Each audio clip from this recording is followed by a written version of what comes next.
because there we go. Now you can hear me. And let me just check something. Because, you've always got to check all the sound, make sure everything is going well and that you can actually be heard. So let me just check in on something over here because I want to make sure my mic is coming from the right source. It appears that way. Okay, it looks like it's coming from the right source right now. So let me say welcome again to everybody. I am so glad you are here to join us on the link. This has been, as I was saying, a love child of mine for a while. I envisioned on LinkedIn this platform of women talking about the things that we go through on our everyday, from our opinion, our way. And I had been hunting for the women to do it with me because I saw it as a show that was more than just me, where I would be able to be talking to women and we'd be able to sharing. So without further ado, let me introduce the co-hosts who will be here with me, and they will be with me every Tuesday evening, and we will be here Tuesday evenings Eastern at 8 p.m. Eastern. Yes, 8 p.m. Eastern. So it's not too late. It's not too early. It's kind of just right on time. So let me introduce.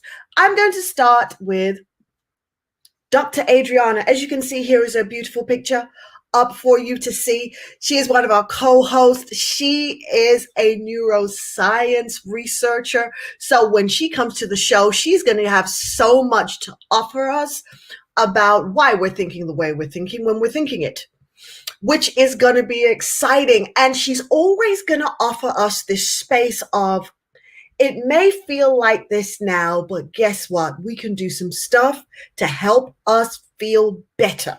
And that's an amazing, fabulous thing that she is going to bring to bear. And there's more. Let me introduce you to the other co-host.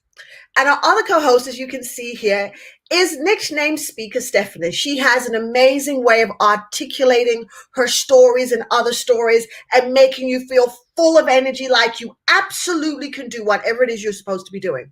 So when she comes and she shares and she's part of the conversation, that life is going to come to being because she's in the room with us. And then we've got our other co-host, Kay. Kay is fabulous because Kay won't allow you to have any excuses. Because she didn't have any, she made things happen. She continues to make things happen. So if you're a woman who is ever stuck, she's going to be the lady you're going to be listening to. And then we have my lovely friend Leslie, who we only may have from time to time, but she's amazing too. She's a facilitator of facilitators, and she comes with so much. She embraces the feminine princess energy that we have as women, and she brings it to the table so nicely with a fabulous sense of humor. And then, of course, you know me, right? That's me, of course, or what we would call kind of, cleaned up and scrubbed up and looking good, right? So I am here as your host, bringing these ladies together because we want you to understand that women linking together is seriously a powerful thing. So let me bring them on so they can talk, you can see them, and they can share. Ladies, welcome. Hi. Hi. You guys have made my day. It has been an interesting day today. Why has it been an interesting day? It has been an interesting day. So I woke up this morning with all the best intentions in the world, right? I went in the mirror today and I affirmed myself and declared some stuff for my day. And then immediately when I have contact with a human, I have a challenge. And so I spent my day pulling myself out of my emotions and saying, hold on a second. Is this really real? Is it really real? Is this a truth or is this just a fact? What are you deciding on right now? So I spent the day doing a lot of talking to myself. And then I got tired of talking to myself and I wanted to go take a nap. But I was so busy, right? I couldn't take a nap. And I felt if I could just go take a nap, I could come back at this probably a little bit better. but the nap didn't happen. But seeing your wonderful faces has just brought me so much elation. So I am so happy to see you all. And this is the wonderful thing about female energy and power, that when you come together with women, they can make you feel better.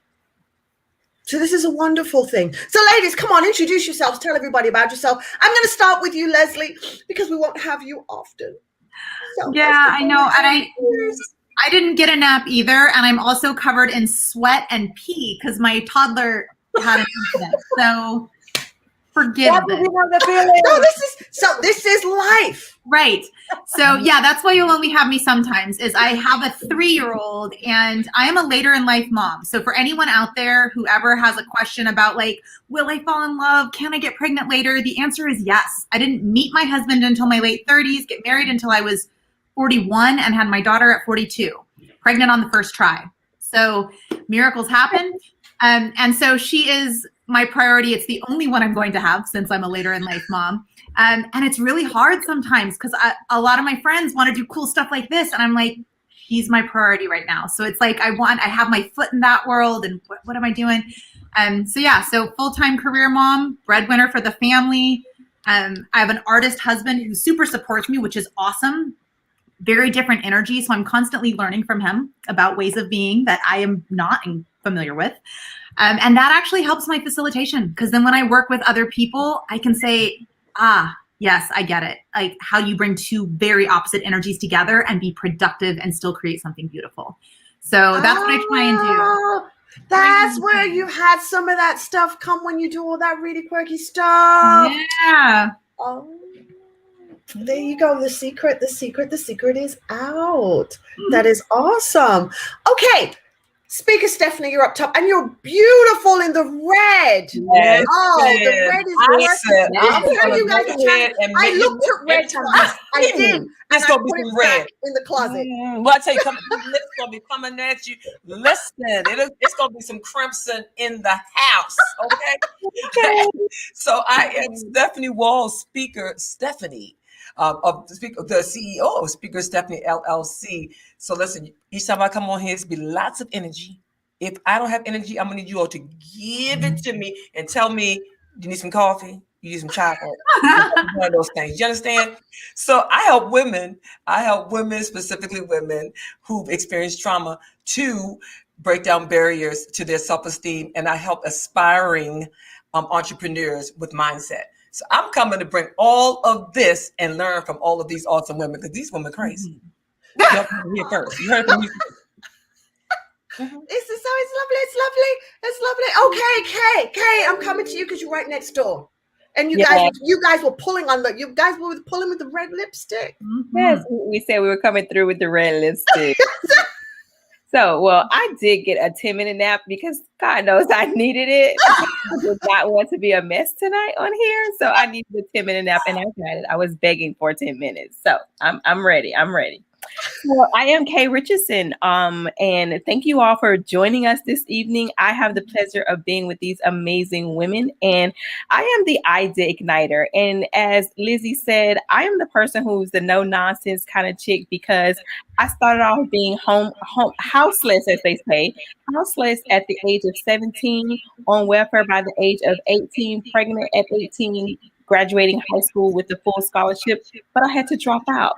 So when I tell you life kicked me in the butt and I had to figure some stuff out, I have no excuses. I got to get stuff done. So I am here to just be a part of this powerful conversation. And I too help amazing women entrepreneurs who are badass at what they do, but marketing and sales is not their strength. So I am here to have that kind of conversation with you all and get you unstuck and into action. So thank you, ladies. Oh, lovely. Very, very, very lovely. Adriana! Hi. So I gotta say, I am so glad that I had the opportunity to be here tonight. It's been a really rough couple of days. And I am so glad that this gives me an opportunity to reframe and remember what is it that I love and what is it that keeps me going. Very shortly, my dad's back in the hospital. in Colombia. So in another country, my dad is in the hospital. My mom is the only person there for him. But she told me herself, don't come yet. This is not the one. So it's one of those that is serious, but not that serious. And I've been just feeling like useless for 2 days because I have to just wait from afar. And then I just thought, we're going to have our first link show tonight. And we were talking about, let's talk about how we link. And then I thought we should also talk about why we link, why we do this. We do it because when we get together and I feel your energy, I have energy for the rest of my week to be awesome, to just go through the whole thing, no matter what's happening, and just keep navigating through it. So I got to say, that introduction that you gave us, it was awesome. Thank you so much. It was amazing. We are all so pretty with our makeup in our pictures, and we're all like so cute. And now I'm like, where's the light? This light is so here. But that just goes to show, right, that as women, this is the whole thing, right? We have so many different looks and things we're able to pull together, including ourselves, right? That we can pull it together. We can be like on point and pose, and action. Even when on the inside, sometimes we're having to pull together the crew. That is us to get these things moving. And this is why, like, as you say, Adriana, it is so powerful to find you some women you can link with who really can be there for you. And sadly, there are times when, and I don't know if you've more than likely definitely experienced that, there are people you wish you could have linked to for life, but they couldn't come the whole journey. Right? Because they were links for that point and that juncture of your life. And when you kept trying to link to them to bring them the rest of the way, it just wasn't working. And you just had to kind of accept, well, okay, this is not a forever link. As much as I'm going to miss if I go back that way, I'll say hello. Right, absolutely. Come in my train, it's okay. That was your journey. This is mine. And I'll meet new companions on the way. And we've been lucky enough to, I like the phrase, the word lucky, but actually we looked for each other. We put it out in the universe that we wanted to come together with a group of powerful women, amazing women who wanted to just create a community. And here we are.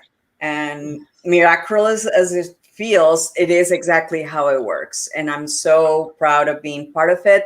Just to round up my introduction, I am a neuroscientist. I'm a research neuroscientist. I will give as many points as I can from my science point of view, but also from my life experience and my manifestor point of view, because I believe, and I understand science pretty well, but I also believe in things that are way much bigger than that. So I'm so happy to be here with you guys. Oh, I love that. I love that. And I want to say thank you to Ivanica, because we probably might not see her, because in the background, she made all our pretty stuff. Aww. Right. So she put all this stuff together for us, and it looks really cute. So I really want to thank her, because she was like, well, Lizzy, what are you thinking? I said, I don't know. I saw this picture, and I saw this picture, and I saw this one. And it looked kind of good. Could you kind of smudge it together? And this was the smudge, because it shows the richness that's there with feminine energy, with the gold, I thought, right? And that because gold is one particular element that regardless of what you put it through, it still stays gold. Right? And I find that power is resilient in women, and the sisterhood that I always talk about, when women come together as sisters in sisterhood, right? There is this resilience that forms. So now it's not just the power of one, but it's the power of many that makes amazing stuff happen. So I'm kind of excited about this. This was my little baby dream that I had last year. Right. And look, Here it is now, manifested in front of me. This is awesome. This is absolutely fabulous. So let's tell the story. Let's go around and talk about how we kind of made the link. Do you want me to go first? Because I think I was the first one to link with you. So, yes. And I just love how you talked about the science, but there's something bigger. You know, I feel that all the time. And I became a facilitator because it was needed inside the corporate organization where I was working. And my boss said, go learn how to do this skill, facilitation. So I did. And that led me to become a trainer at the facilitation company. And then I pursued leadership and coaching where I met Lisa Adkins. And she became a really good friend of mine, and she's big in the Agile world. And she, at one point when she was building the Agile Coaching Institute, said, hey, Les, could you come bring facilitation into the Agile world? Because I think it's a skill that we've kind of jumped over. Like, we've gone into other directions without this foundational skill, and we're sucking at meetings. So do you want to come play? And it just fell in my lap. Like, I didn't have to do anything. She just knew me. I talked about my love for facilitation. I mean, I'm the kind of person who like geeks out about meetings and like, ooh, what can we do? And how do we structure it to have the good conversations? And so I came with her, and he was the person that linked me to Lizzy. And so it's another powerful woman who didn't just like keep her network and hoard her network. It was like, hey, I think you'd be a great fit with what Lizzy's trying to do. Let me introduce you. And she did. And it's been simmering on the back burner for like a year. So, you know, links take time to grow and turn into what they're meant to be. So glad I was first. It took the right amount of time, and here we are. There you go. That is awesome. Yes, that is, isn't it? It was. And thank you so much, Lisa, wherever you are right now. Thank you for that. Because she's such an amazing soul. She is. Right. And we'll have to have her on so you guys can meet her. Okay. So Lisa Atkins comes with this energy of love.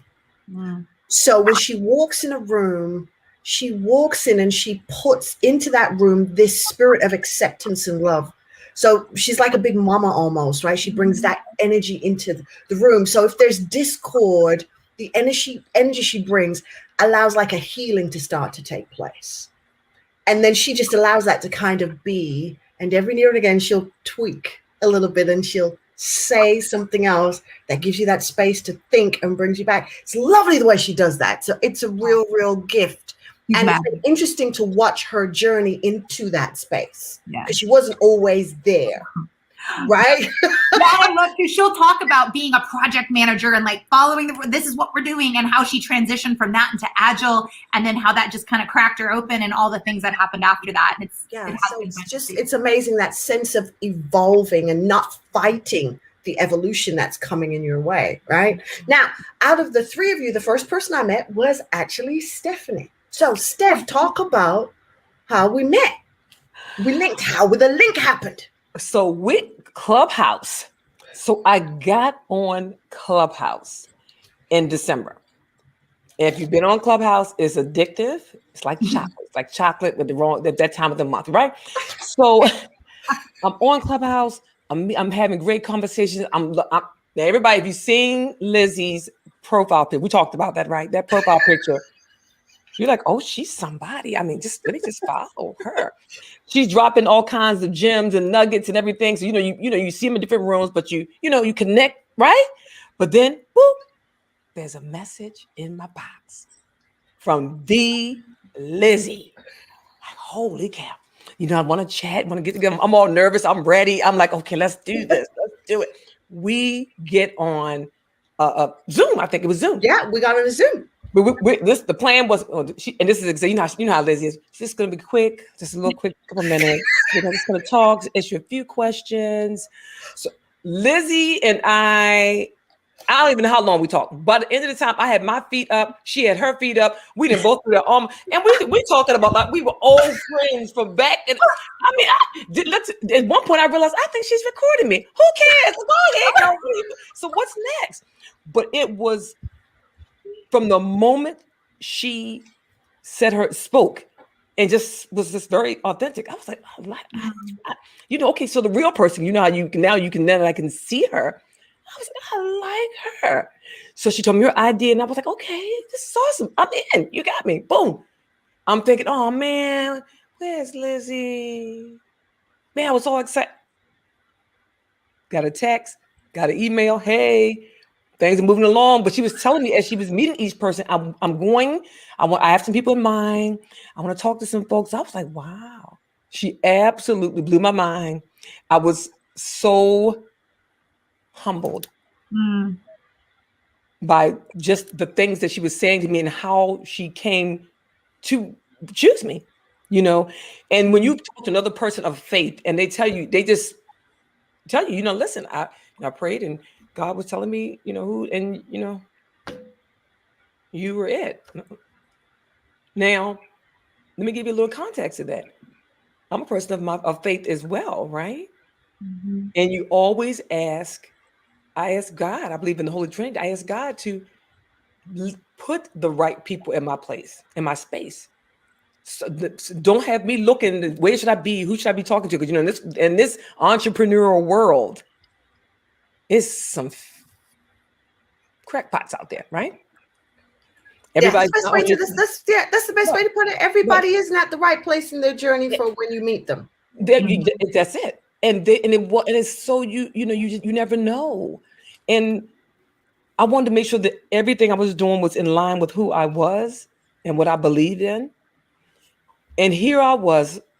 I know that I know, and that God keeps reminding me that my purpose is to actually just change the lives of this year. This year, 1 million women. He keeps telling me that 1 million women, I'm going to change their lives. And I have no idea how I'm going to touch these 1 million women. And I told this to Lizzy, and Lizzy was like, this is before she got to the, boop, boop, this is what I want. She said, yeah, I think you're going to touch more than 1 million women's lives. So you see, even if you don't believe in divine intervention, but I do, if you just wait, believe for what you ask for what you want, and start moving in that direction, these things and these people will come your way. And that is how I met Lizzy. And I met each of you. And this is blowing my mind all day and twice on Sunday. So thank you, Lizzy. I honor you. You're so wonderful, so wonderful. Okay. Yes. Go on. So you and I actually met on Clubhouse as well. Clubhouse has been the thing. Everybody hear a theme here? There's a theme. There's a little Clubhouse theme. Yeah. So I don't remember which room. I don't know if it was the room where we were looking to be linked up with other women who were looking for guests, or I can't remember if that was the room we met in at the time. It might have been, actually. I think yes, the co-mod room. Yes. So we met in the co-mod room, and I think I was the first person to initiate the conversation with you in your DM on Instagram. And I reached out to you, and you were like, "Hey, let's have a conversation. I need to talk to you for a minute, Stephanie." Hint, hint. Just 1 minute. Just a minute. She was like, "I need to see if we're gonna vibe. We're gonna hit it off. It's one thing." I'm like, "Okay, no problem."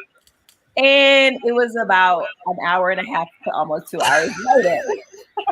And it was such a great conversation to link up with Lizzy and just to hear her story and her, just journey through being basically what I would probably consider a world traveler through her business and what she does as a professional. And I'm just like, wow, and just that conversation was just, it flowed. It was amazing. And then you asked me to be on one particular show, and you told me about this show, but you were like, okay. And I was like, okay, well, if I know someone, you were like, I'm looking for someone really funny. I was like, well, I don't know that person.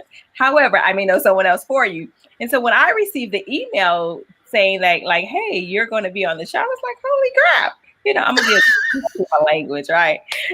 So, wow, I feel honored and I feel special that, I'm a part of this conversation.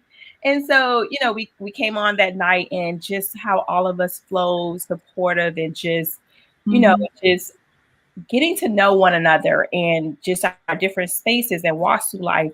And like Stephanie say, believe, you ask for what you want, believe that it has happened, and you do the work and step into it. And so even for myself, it's just not ever imagine being here, but wanting to touch the lives of people and not knowing how, but just asking and walking into and not sometimes asking yourself, but who am I to?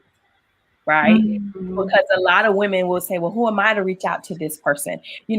What do I have to offer? And, so they play small, but sometimes just taking that next step and believing and trusting and asking, you never know where life could lead you. And because I decided to ask, I'm here today, and I'm excited to be here with you ladies on the link. That's awesome. Now, Adriana's story is hilarious. Oh, okay. I know our part is hilarious. I was like, what? So we connected also on Clubhouse, and I may have been in one of those women connecting with women rooms. Honestly, I don't remember. What I remember is that I finished, and I had, my experience. I'm not a social media person. I had no idea what to expect from Clubhouse, and suddenly. So I thought it was going to be a little bit like in other social media platforms where you kind of like talk to the void, and it seems like no one is listening or no one is reading, and you seem to be just putting your words out there, and you have no idea if somebody's reaching for you. And then suddenly the room ended, and boom, there's a message on my Instagram, and I was like, oh, and there is. Well, there's a lady, I'm not even going to say it's Lizzy. There's this very serious lady with her blowout and her purpose. And because all you see is the picture, right? The profile picture. And purpose lady tells me, something like, do you want to talk to me to see if I wanted to come on the show and talk about trauma or something? And I freaked out because your appearance was so serious that I was thinking, I'm not going to fulfill these ladies' expectations. There's no way I'm going to be able, whatever she's thinking, I'm not going to be able to do that because I'm on this flexible format kind of talker. I am not going to, when you're a speaker on certain themes, sometimes people think that there's your version of that theme, like, for example, neuroscience, the brain or whatever. And then there's what the other people are expecting, and it very frequently it doesn't match.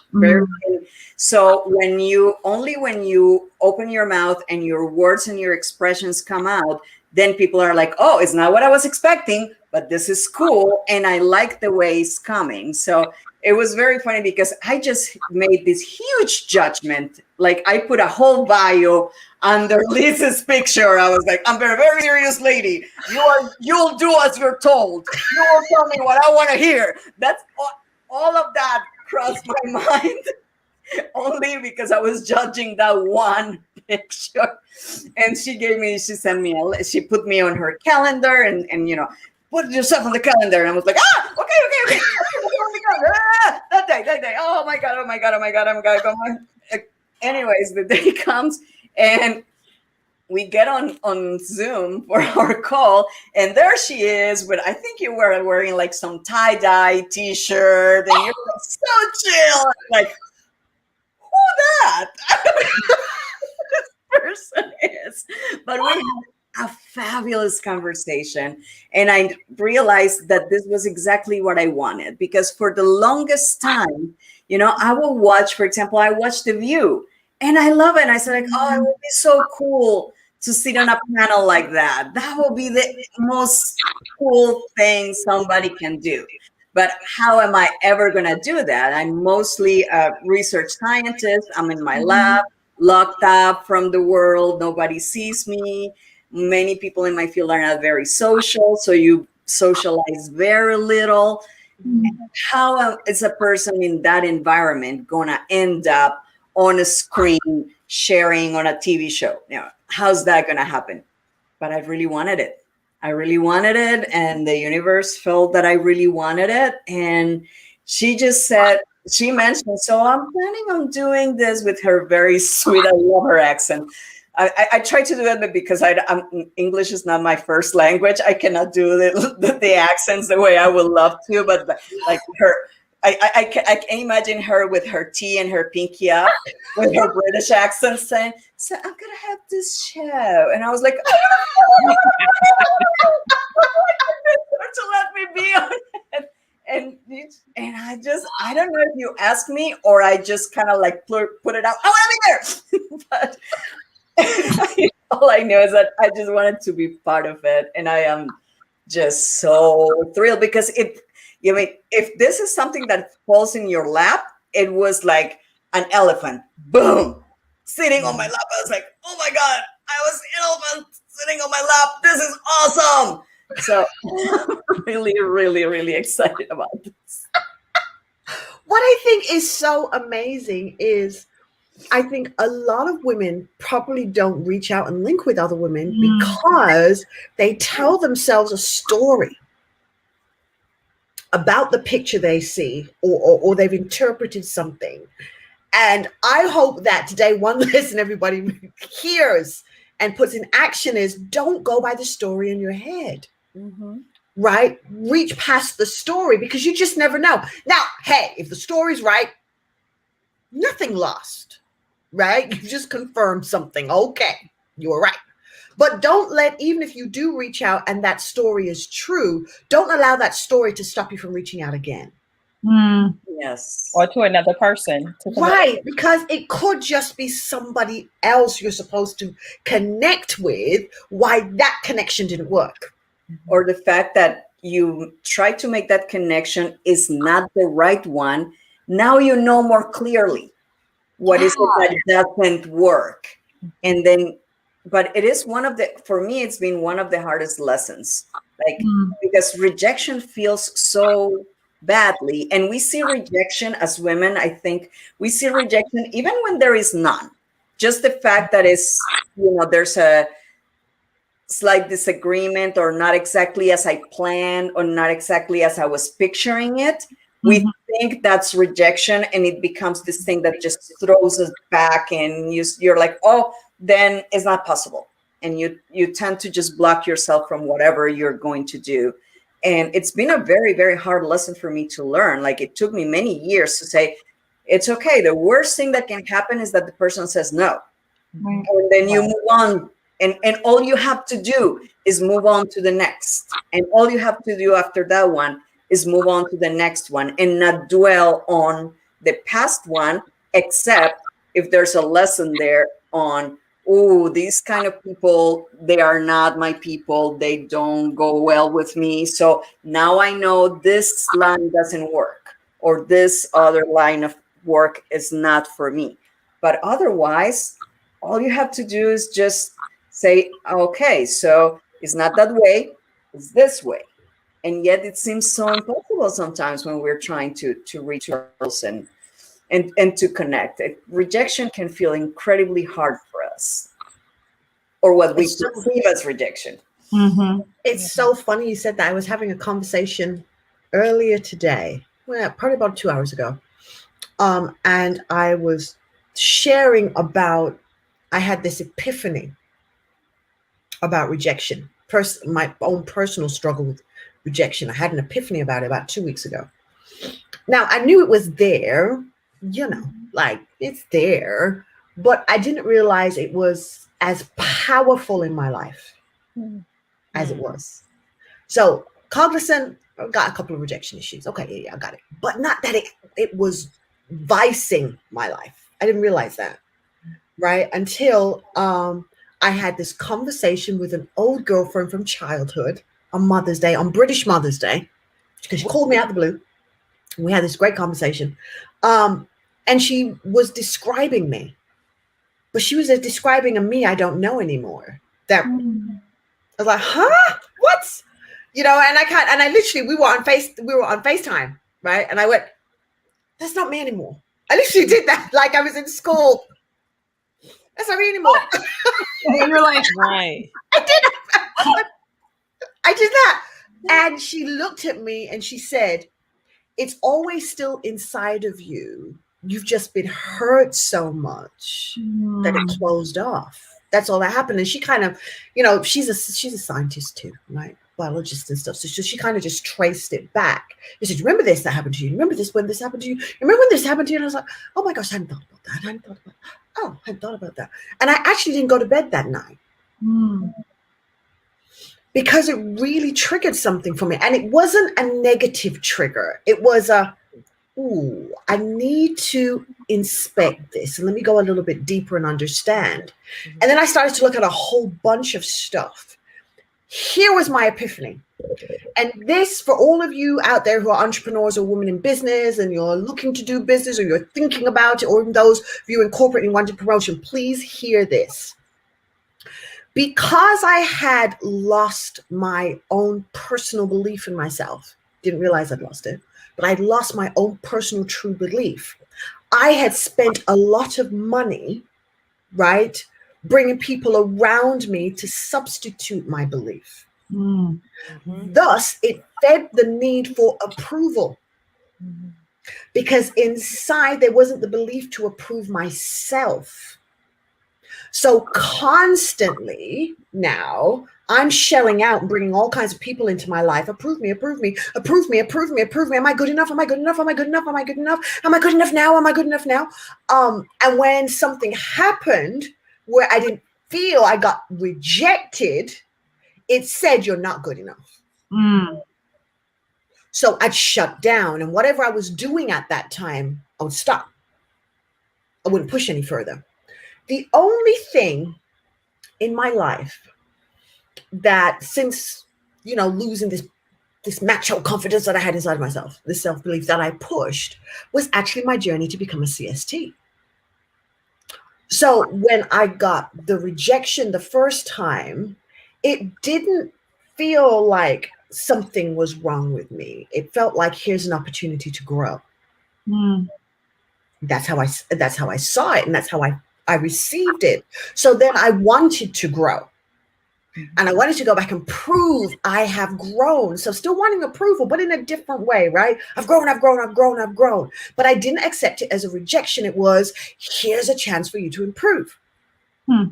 So I went and I pushed. Now, the second time I went and had my experience with attack, I was devastated by what had happened, because there's so many trust barriers that had been broken down, and that literally shut me down. But then what rose up was anger and indignation. And anger and indignation will work like confidence for you for a while, but its energy doesn't last long enough. And it's very polluting, because when you're angry and you're resentful, and that's what's driving you, it's causing toxic stuff on the inside that you got to then go back and clean out later on. So although I pushed and I drove to get to that mark of where I wanted to be, it then wasn't a pleasant journey anymore. And it was something I then had to detox from and get better at. So my point is, and I'm going to throw this at you ladies, right, is what do you think are some things that people can do to check themselves? Because you got to check to see if you're at this space where you think you're acting in confidence, but actually you're acting in approval. I mean, this popped into my head earlier when we were talking about something and about like reasons and seasons and holding on to people, even though they're trying to depart your life. So this was to this day probably worse than any breakup I've had. It was a really painful experience because a really good friend of mine, who also was my personal trainer, he was the woman who taught me about nutrition, believed in me when I didn't believe in myself, got me to cross the finish line of a half Ironman race.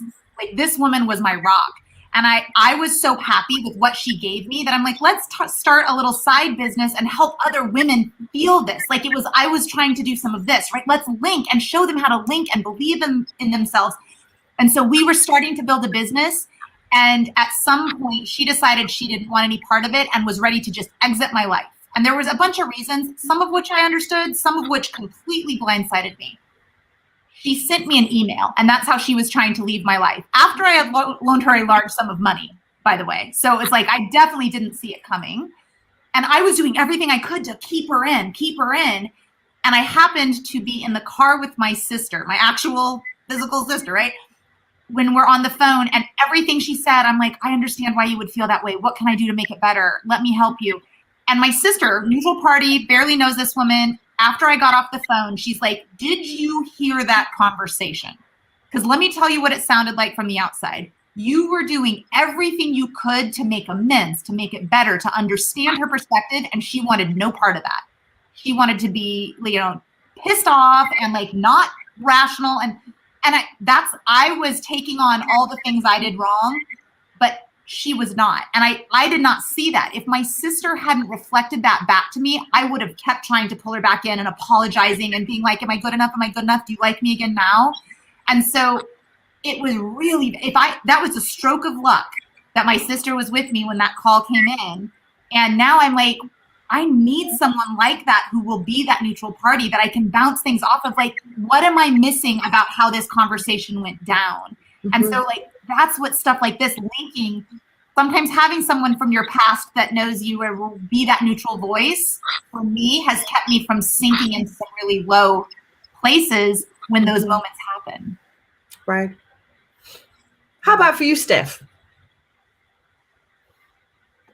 So as you were talking, I was like, ooh, I feel like we just had this conversation, me and my biological sisters, about periods of our lives when we were people pleasers.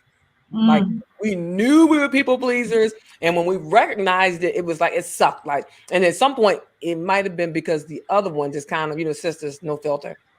We'd be like, oh my God, stop like sucking up to that person. They don't, the truth, that hurt, that truth stuff. But now, we are stair steps. We literally, one is 11 months apart, one's a year apart, right? The baby.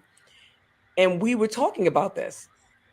And I said, remember one of the things, if everybody know, well, everybody doesn't know, but whatever it is that you don't like about somebody else, that irritates the bejesus out of you. I'll be making words up, so just roll with me, y'all. Roll with me, right? The bejesus. That's what it bothers you so, and you just can't figure out why the person irritate me. It makes me think back about my late mother, who's always say, if you don't like that person, they probably because they're just like you. There's something, it's you, and that's the reality. Mm-hmm.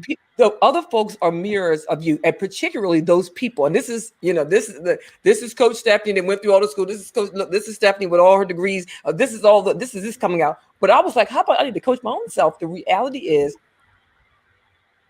when I like, sometimes I'll be like, I'll see some people like, why's that person irking me? Like, why? Oh, that people, that thing. It's not that I don't like that person, but I'm trying to fix it. Mm-hmm. Right? I'm trying to, so I'll tell them, like, you don't have to do that. I'm trying to, and when I see that they're like, kind of like, they fall right back at it, I'm like, and when I realized that it bothered me because I know how devastating it is. Mm-hmm. When you are on the receiving end of people like kind of pushing away from you, it's nothing like when the lights come on, you realize you're standing there with with no clothes on, right? And everybody's looking at you like, yeah, we all knew that you were doing, all this people pleasing, and that person used you or they did whatever. So I say to women, like, that one, recognize it for what it is. We all do it, right? We've all done it. Some of us fall back into it, and we all are.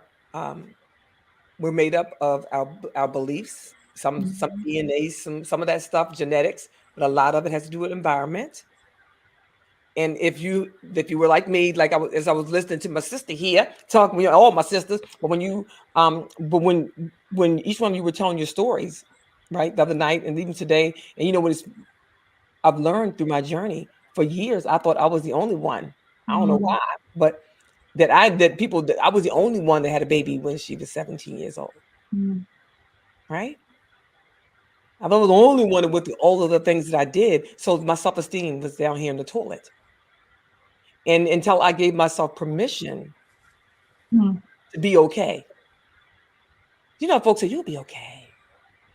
Because even after I was no longer in that place, I still feel like I was that same person. Right? So I had to take that jacket up off of me.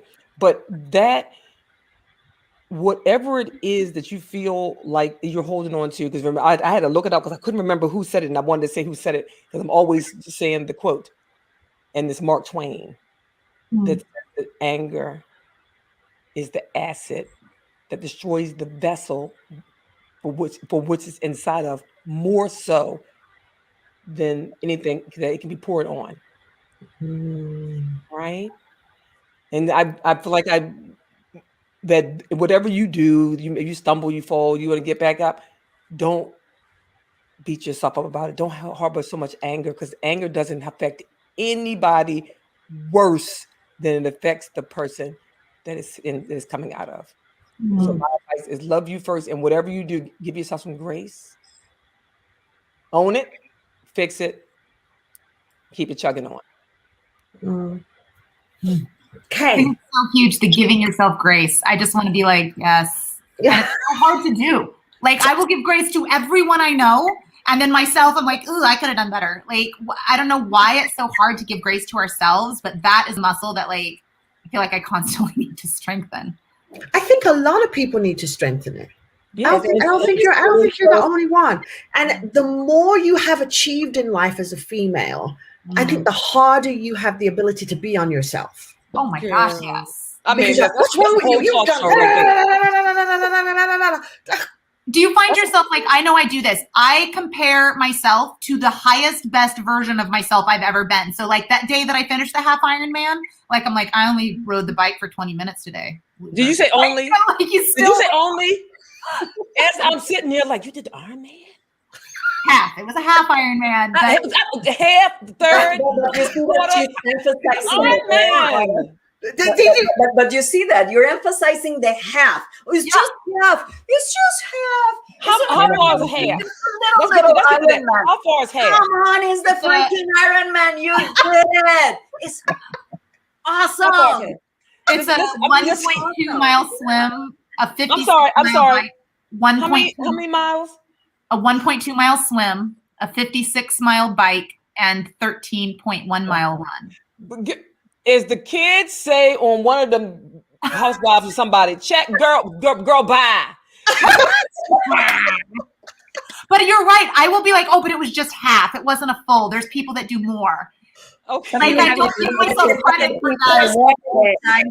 Okay. Let me be candid. Let me be candid. So, you know, in my other life, before I retired from the police department, I was a police officer. Yes, right. So, you know, the only time that I ran, when I had to, you understand me? You're in the academy.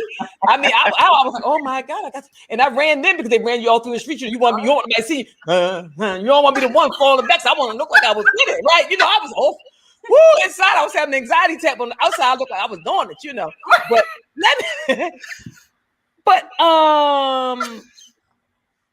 and I want to say that the entire longest we ran was 13. And I was very proud of that. Okay, by the way, worked my way up to about 13 miles in my entire life. And I retired after 20 years. So I'm telling you, you know, listen, my name is Stephanie, and I am your 5K, 10K girl. I used to work, you know, that good overtime, and there would be people doing the Ironman and all the right, and they'd be like, "You know to join us, Officer Wall," and I'd be like, "I'm right here for you." Every time you come around this corner, I'm gonna be cheering, making this overtime money. What? I was a little bit ashamed though, because every now and again it'd be somebody that didn't. I was like surprised they were making it, but yet there they were on the bicycle, swimming and running. Yeah. I had nothing. Even kids talking and stuff. I was like, what? I can't even breathe, and I'm just standing here watching them. So we're gonna lose the it's only. Yeah. It's only always diminishes what we did. Yeah. No way. It's only 15. First of all, some people can't even swim. So I can't swim. If you throw me in the ocean 1.2 miles away from the shore, I'm gonna be like, all right, that was it. Thank you. And bicyclists. She said, how many miles on the bicycle was on the bike? 50 something? 56. Yeah. Listen, legs tired the first hill, and that time after a while your butt start hurting on that seat. Oh yeah. Come on, now. It's just and then you gotta throw that bike down. I mean, well, hold on, wait a minute. It's the water first. Now Then the you bike. get on the bike. Was the run? It's the run and then the bike. No, the bike and then the run is the end. Super comfortable to run with your thighs wet. Because all I can think when I see that is like, oh my God, these people are running with their thighs wet. I don't even know how they do that. How many of y'all, by show of hands, are going? How many? Say one more time. How many miles on the bike? 56. 56, 5-6. So you up, down hills, all kinds around it, and then throw the bike down and run with your thighs wet. 13.1 miles. I'm turning my mic off because I don't want to have to say no customer words.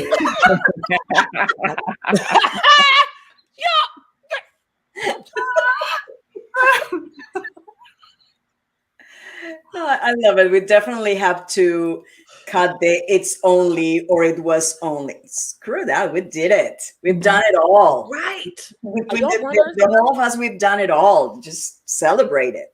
Am I the only one that is not a runner? Are the rest of you runners also? Oh God, no! I walk 30 minutes a day, but I'm not a runner. I walk 30 minutes a day. Yes. Okay. Are you getting this now, Leslie? 30 minutes a day. What you got? What y'all got, Lizzy? What you? I'm just trying to get my butt back on the bike in the gym. I'm like, you know, trying. I have not been in the gym today, despite the fact that I got dressed in gym attire this morning. I got dressed in it. I did. I got dressed in gym attire this morning. I brushed my teeth. I cleaned up. I put on gym attire. I said I was going in that gym over there next door. I did. I said I was going to. And I have not seen inside the gym. I've seen it through the glass. I have glass doors in it. And I've seen it through the glass, but I have not yet been in it. Yesterday, though, I did do 5.5 miles. Yesterday. Yay. You ran? Which is better than weeks that have gone by. You cooking with grease. Man, right? So I am pleased that I did that yesterday. Yes. Right? So it means I'm back on the journey. And the fact I put the outfit on. Was it matching? Show there was the intention. The right intention. The right intention was there. But the action days. For the intention did not come. We got sidetracked. But I'll have a different testimony the next time when we come back next week. Yeah, I'm gonna have to about what I will have a testimony because y'all out here doing 30 minutes and 5 miles and half marathons. What you got? Look, I can't be the only one on here that's not really doing it. I can do more than my little leg lifts. And, you gotta keep it tight. Gotta keep it tight. Yes. The one thing that my mama gave me was a whole lot of stuff I have no business don't have it down. The bottom half of my, I don't know what's going on. I ain't have all of this. My husband even said, "Where did it come from?" Age. I ain't have none of this. I wish I had it back. I was praying for it. Age does some weird things, brings some weird things to light. Age that you wouldn't think would be coming, but age has a way. It's like me and my fans. Oh yeah. Yeah, I had a doctor's. I had like a doctor televisit today, and she's like, "Your cholesterol's really high. That happens in menopause." I'm like, "I'm sorry, I'm what? Don't just throw that out there. Like, I have high cholesterol. Like, I'm not menopause yet. It's coming. I know, but still, like, ease me in, man." So there's that. I'm not ready for that one. What's the problem? What's the problem, Kay? I'm not ready for that yet because sometimes my night sweats get to me and I'm like, crap. But I haven't broken out in the sweats in the middle of the day, so I'm good right now. It's just the night that I'm trying to work through sometimes. But I'm doing primrose, so I heard that was the primrose. Yes, primrose oil works. And what's that? Wait a minute, black cohash. What's that? It's a tablet. You can get them in tablets or drops. Black cohash, and that's good. What does that do for you? It stops it. If you get enough of it in your system built up, the hot flashes go away. So it's like a natural way to do it. right? Conditioning. That you can go. However, I have to say, pellets that you can get. Here So we go I'm with the all into pellets. Here we go with the bioidentical medicine, right? Big on bioidentical medicine, Let's talk about right? There are pellets that you can go to you have to find a bioidentical gynecologist or doctor to do it, because regular doctors won't do it. It's got to be a bioidentical doctor. So and they're covered by most insurances, I believe, today, right? And you go and they will give you these little pellets that are made out of herbs and stuff. So it's like natural, so no synthetic hormones for side effects, right? And they slice you in the butt and they shove it in there, stitch it back, and then your body pulls it as it needs it. So when I have that in my system, I don't have this going on. But due to COVID, I did not appreciate going to the office because I didn't feel on my last visit that they were abiding by comfortable standards for me, considering they were about to slice my butt. So wait a minute. Let's get about this slicing here. So I decided I haven't been slicing, but okay. Yeah, they a surgical knife. What's the procedure? They slice and then they stick it under the skin into that muscle, right? And then they sew you back up, and your body pulls it as it needs it. And within about 2-3 weeks, your night sweats, this hot flash, it will stop. So I have an appointment on the 31st, which I will be keeping because I'm all fanned out now. But why me and Leslie both were leaning in like we got to look, we got to look at you real good while we see what are you huh? Okay. Yes, they're called pellets.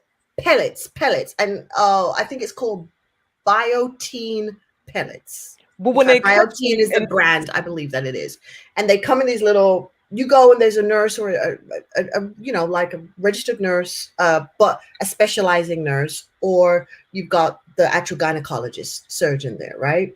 And then they'll go, okay, it's your left side this time, and you flip to your left side, pull your stuff down, right? Put a special thing on. They give you a thing to numb it, and they slice, and then they take the thing out and they push it underneath there, and then they stitch you up. How long does it last, though? It lasts, depending on how active you are, it can last from 3 to 5 months. Some people it's 6 to 7. Oh. For me, it never used to last much longer than 4 months. But again, my schedule was crazy, right? I'd be like everywhere. I'm burning through the stuff. But it makes, when you talk about energy, yes, your energy comes back. Everything comes back to you. Well, wait a minute. Wait, slow down. Everything. So if your sex driver's gone, you take the pellets, you're going to be back up, right? If you're being a bit foggy in your mind, maybe the slicing the butter comes back. What are those called again? So it's all bioidentical pellets. So the first time you find your bioidentical doctor, what they do is run all your hormone levels, like every single thing. And the difference between them and regular medicine is this. What regular medicine would say is okay, your bioidentical doctor won't agree, because they are about getting you to a wellness level. So it's a lot. What they call your off kilter is going to be very different from your regular doctor. Your regular doctor, oh, no, you're fine. Most people are here. They'll be like, oh, no, your level should be here. That's healthy. You're not at healthy level. Yeah. So they're all about bringing you to health and wellness. So I actually had heard about this years ago, and I remember in my late 20s, I went to my doctor then, and I was like, I feel great. I would like you to take a baseline hormone reading to tell me what my hormones are now, because I want to come back to this if I don't feel great. And they looked at me like I was crazy. That's a great idea. That would have been great. That's a great idea. Yeah. Yeah. I don't wait till it's too late. Like, go young and see a bioidentical doctor and be like, yeah, because then you would never, literally, because they would keep you. Yeah. So you would never have it. So, do you remember that lady who was the first one who brought that thing that you put in your thighs and you do that thing Suzanne with? Summers. That's how I heard about it. She does bioidentical with the same doctor that I have. Mm-hmm. That's what brought her back to life, because it just so Adrian, you've heard about the liquidy thing between your neurons, whatever that liquid is. The cerebrospinal fluid. Right, yes. So the hormones that they give you help to keep that moist. Now wait a minute. So now we're talking about bank stuff. Now we're talking. Yeah, so now we're talking. I'm gonna have to read on it. I have no idea. Yeah, so because I had asked my doctor, so I'm gonna have to read about it, and I would love to dig into the scientific papers for it and see, because it sounds really interesting. And the thing is, if you're saying that you feel better, hey, yeah, it makes such a difference. But I mean, a lot of women go to these clinics, but normally women get to a bioidentical doctor after they've had a traumatic experience. Like maybe they lost their ovaries, they had endometriosis, they had gynecological problems that weren't really being treated well. So they went to alternative medicine, and then they find out about bioidentical medicine. I had all that, and nobody told me about a bioidentical. I had no idea what that is, but yeah, I found them through when I was ill back in 2010. Was when I discovered bioidentical medicine through all my research, because I was researching for, well, what can you use? What you go? And blah, blah, blah, blah. And that's how I discovered them. They're real doctors. So it's not like people go, oh, well, are they really doctors? No, they're real doctors who have chosen to go to bioidentical medicine.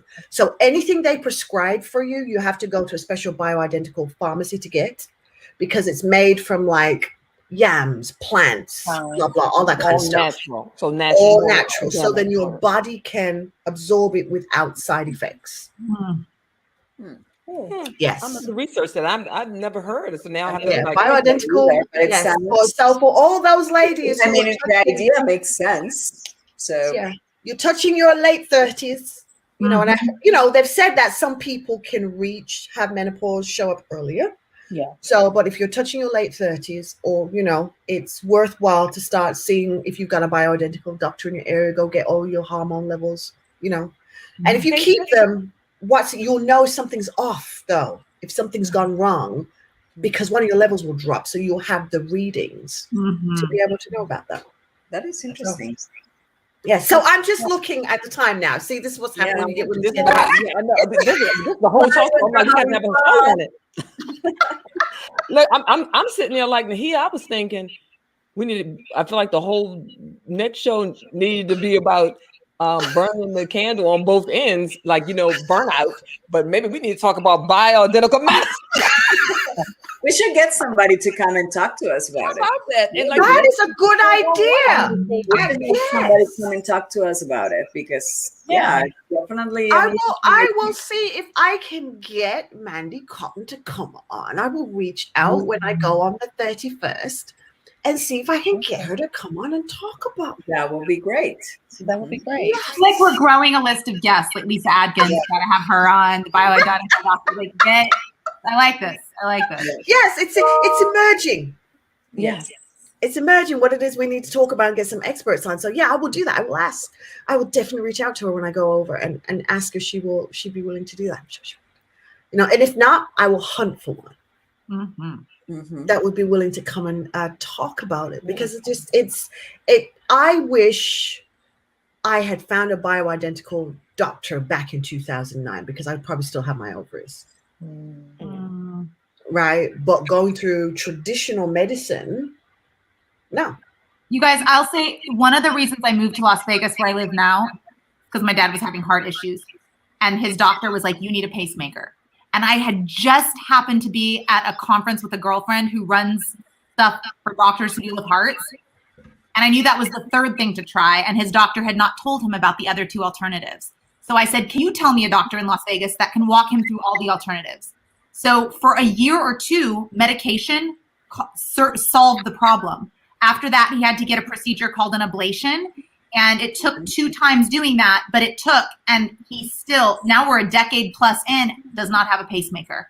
But the first doctor he had was like, just get a pacemaker. And it turns out doctors get kickbacks for pacemakers. There's device sales. So you really have to learn to be your own advocate. It's so scary how much we don't know, and we trust doctors because they have a degree and they've studied. But it's like I'm almost always now prone to be like, what haven't you told me? What other alternative routes do you not use or explore? Yeah, you do, because Sadly, a lot of times, just for women in general, and because we're still bumping into doctors who still have what they call the God complex, right? Of how dare you asking me? Mm-hmm. Do you not know I went to medical school type thing? But when you look at medicine, right? Medicine is an empirical science, meaning you learn from doing, not that you know it all. Right? So we are the guinea pigs they are constantly experimenting on. I'll tell you something. I was trained as a physician in Colombia. I did all my training there. And then I come to the US and it's time to find my own, primary care physician. And my experience is being, I go to this big clinic because for the university that I work for, and my experience with the nurse practitioners is being so much better than the experiences that I had with the doctors. So I've done very well. I've done very well, for example, with the surgeons, because surgeons here tend to be ultra specialized. So whatever surgery, if you need the surgery, they only do that. Okay, great. They're very good at that. But when they have to look at you in a holistic way, I've been very uncomfortable many times. And many times I had to pull from my own experience and my own medical knowledge to say, but how about this other thing? Don't you think that whatever? But I have that knowledge. I can make those inquiries or put those doubts in their heads. But most people, whatever they said, that goes. So my experience with the nurse practitioners, it's been much better, more humane, more open to what is it that you need versus this is what I'm telling you to do. So I don't know. That's been my personal experience. And I have access, thank God, to a very good medical system because it's a university medical system. And yet, I have my preferences. Interesting. I think there's a topic. I think that's a topic. That's a whole nother, oh my gosh. Women and doctors. You know what I mean? Our experience. I think that's it. Anyway, I am going to wrap us up because otherwise we will just be here. Yeah. I am going to wrap us up, and I'm going to say to you, we would like you, please, to get in touch with us. Send us DMs, etc. We are going to be putting our shows on a YouTube channel, so you guys will be able to subscribe, and they will go up on a regular basis. We will be looking in the future to be converting these to podcasts, so you guys can be our podcast listeners. We're so excited. That stuff is coming up, and we're looking to form a Facebook group. So we're going to be doing stuff to encourage women everywhere to link. That's the aim, to encourage you to link and to find your sisterhood, right? Who is it for this season of life are your sisterhood? Who are those women you're linking together as sisterhoods? Because you need them. I have a really big belief, right, that you need a 1 o'clock, a 3 o'clock, a 6 o'clock, and a 9 o'clock person. I call them your trench buddies, right? And it's like there's a trench buddy for your finances. So when you're acting a fool and spending too much money, they call you out and they're like, what? You don't need that. Like there is a trench buddy for that. When you have your relationship drama, there is a trench buddy for that who will tell you the truth about what you're not doing right and how you've got to improve yourself. That'll be me. Right? We got telling you this trench buddy for it. When it comes to your health, there is a trench buddy for that who's going to be like, you need to be getting yourself in the gym. Like, yeah, no, it's not cute. I know everybody else tells you, look, it's not cute, right? You need that trench buddy. And then you need your spiritual trench buddy, a person who will keep you spiritually centered and remind you that there is a spirit inside of you and you need to take care of it. We all need to find our trench buddies, right? Because they're out there, and you need them because they watch those areas of your life for you in a way that you don't, right? We are not created to be alone. No, we're not, right? We're created to be part of communities. So I want all you ladies to find your communities, and we're going to hope that as we start to build this group and build this tribe of women who are willing to link and have sisterhoods, you'll find within the tribe your sisters for the journeys that you're going through in your life. So thank you all for being here. And guys, thank you. Stephanie K, Lizzy, thank you for coming. Thank you, thank you, thank you. Thank you so much, Adrienne, for coming here and bringing your expertise. I'm so excited that we're together and we are demonstrating to women how they can link to make their lives that much better. Again, thank you all for tuning in, and we will see you again next week, Tuesday, 7 o'clock Central, 8 o'clock Eastern, and we will do some better advertising. Ivana, thank you for joining us. Ivana said, ladies, you rock. And love, Ivana, thank you for joining us this evening. Yes, thank you. Thank you, thank you, thank you, Ivana. Take care, everybody, and we are tuning out. Stay linked, people. Stay linked.